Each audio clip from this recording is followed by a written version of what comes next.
विचाराने होईल कल्याण. आणि सांगू तुम्ही आपण सगळे बाया हो, तुम्ही इथं बसून जे भांडे घासतात याला जबाबदार तुमचा विचार आहे.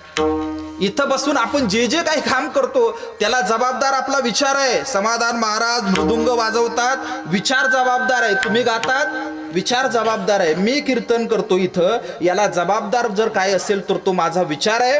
आत्ताच जे तुमचं माझं वर्तमान आहे ते मागे आपण जो विचार केला त्याचा परिपाक आहे.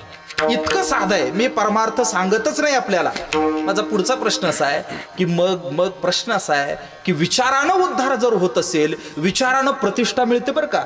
विचारानं प्रतिष्ठा मिळते, विचारानं पैसे मिळतात, विचारानं अन्न मिळतं, विचारानं वस्त्र मिळतं, विचारानं निवारा मिळतो आणि विचारानं समाधान सुद्धा मिळतं.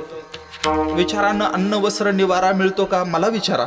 विचारानं प्रतिष्ठा मिळते. मी सांगू आपल्याला, इतर लोक काय बोलत असतील मला माहिती नाही, मात्र सर्वसामान्य शेतकरी कुटुंबामध्ये जन्माला येणारी आमच्यासारखी पोरं फक्त अभ्यास करत राहतात, प्रेम मिळत जातं.